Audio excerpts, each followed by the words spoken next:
ايه عامل يا مصطفى؟ والله الحمد لله، الله يخليك. كويس. الحمد لله. في جماعه جايين بخصوص مرات شحته. تمام، عايزين يرجعوها. مرتي شحته مش هترجع. ليه؟ عارف مرتي شحته لو شافت ودنها مش هرجعها ثاني. عيال شحته حيتشردوا. الشردة وغوره في 60 داهية. لكن عارف مرتي شحته دي مش هترجع البيت ثاني، هطلقها يعني هطلقها. هتلقاهم بيبيعوا مناديل في الشوارع. ان شاء الله يبيعوا حتى حلب السن، مش هيرجع. طيب ليه؟ لا هي ولا عيالها، لا. طيب ليه؟ دي فضحتنا، مش هترجع. الشردة والشردة والعيال. ايه هنعمل لهم؟ روح كل يوم خبيت في قصة أنديرة غندي. روح انت اللي بتجيب الناس. خش يا عم، اتفضل اتفضل. السلام عليكم. ازيك يا حاج؟ ازيك يا حاج دوي؟ يا عامر عمدة يا عامل، كويس. رايكم زين؟ يا عامر كويس. مبارك. طيبين. مبارك. تفضل. يا عامل يا حاج. يا عامر يا شيخ محمد. ايه اخبارك؟ تمام الحمد لله. رايكم كويس؟ الحمد لله. تمام كلكم تمام؟ تمام الحمد لله. يا عاملين انتوا كويسين؟ والله الحمد لله. الله يخليك. انا ضلك جايينك في موضوع وقصدنا خير ان شاء الله. ان شاء الله خير. ما اترك المرات شحتوا دي يا ابوي، عايزين نرجعها يا شيخ. لاني طبعا انت عارف الطلاق لا يجوز، والاطفال بيتشردوا بين الاب والام، حيبقوا مع امهم ولا مع ابوهم. صلي على النبي يا حاج محمد عليه الصلاه والسلام. اولا احنا مرت شحته دي زعلت 20 مره قبل كده. تمام. بس دي خلتها خلي حاج محمد معانا زي بعضه. ما انا هحكي لك. قول. دي اول حاجه 24 ساعه قاعده قدام المسلسلات الهندي. صليت بين على النبي عليه الصلاه والسلام. تاني حاجه برضو من اسبوع كل يوم مشغلاني اغنيه ركبني المرجح. تمام. في اغنيه كده طالعه اسمها ركبني المرجح. تمام. تمام. اول امبارح اليوم اللي زعلت فيه دخل عليها شحته القاها بتتفرج على ريهام سعيد. تمام. برنامج صبايا قال. تمام. طبعا ريهام سعيد ملتقيه بواحده قال بتخون جوزها. تمام. طبعا شحته قال لها شحته قال لها لا ما تتفرجيش على البرنامج ده. حاجه محرجه يعني. قالت له اتفرج ما تفرجش بس. طبعا المهم حصلت بينهم كلام وحديث. ايه ذنبي انا وام شحته في الكلام ده يا حاج محمد؟ ما لكمش ذنب. طبعا ام شحته بتقول لها طاوعي جوزك، نزلت قالت لها يا غياره انت مره غياره انت بدريلي مني والكلام الفاضي. تمام. برضو انا صلحتهم في اليوم ده. بارك الله فيك. بعد ما صلحتهم بساعه ما معايا الواد مدلدل برضو انا. الواد بيسمع كلامها برضو وبتفتنوا على حمدته اخوه. راحت قالت له يا مصطفى ولدي معاي في البيت وعارف كل حاجه اذا كان احنا غلطانين يعني. تمام. راحت قالت له قال روح هات لي، قال الساعه 11 بالليل. قالت له قال روح عند بركات قال بتاع السندوتشات هات لي شاورما. هو عشان مدلدل نزل جاب لها الشاورما يا حاج محمد. تمام. قالوا نسي الكاتشب.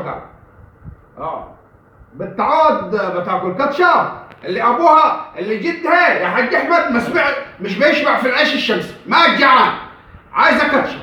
احنا عشان خاطر العيال يا حاج. العيال تغور في 60 داهيه مش هترجع يا اخي، هنطلقها.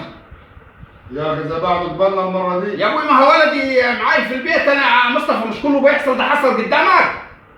ما زي بعد قبلنا المره دي. حصل وما حصلش. طيب ما حصل وسامعين وقال لنا مصطفى الكلام. زي بعد قبلنا الدور ده وخلاص. يا ابوي هو انا معاي في البيت يقول لكم لو انا غلطان. حصل ولا ما حصلش الكلام ده؟ يا عم ما حصلش. ازاي ما حصل؟ ما حصلش. اتق الله. ازاي؟ مش قدامك ولا انا بكذب؟ اتق الله. انت شوف ربنا ايه عمل لك. ايه؟ دي انت تعرف اني عم شحته راح عامله قفل الثلاجه. اللي يقول لك كاتشب ومش كاتشب. يا ابوي ده عاملين القفل للثلاجه، عاملين القفل للثلاجه عشان النمل ما يخشش يعني. شحته لو جاب جلابيه لمرته تقول له هات لي جلابيه، يعني مره غياره. اما شحته غياره اللي بيجيب لها قزازه البرفان ب 17 جنيه ونص. يا شيخ اسكت يا شيخ. فيها بتغير من دي. طب يا شيخ اسكت. يا شيخ اسكت يا شيخ. شوف الباطل ايه عمل. انا باطل؟ ايوه باطل. طب اتفضلوا يا اخواننا كده والموضوع ده منتهي. عشان خاطر العيال يا حاج. العيال كل حاجه صح، كل حاجه عايز اقول فيها صح. كلامك مظبوط يا عم مصطفى والله. هل هقول انا عليها الصح، يعني حاجه صح اقول عليها صح وحاجه كذب اقول عليها صح. لا ينفع؟ لا ما ينفعش. ما ينفعش. يعني ليه بس النفاق؟ ضمير ابوك صحي. طب هطلقها برضه.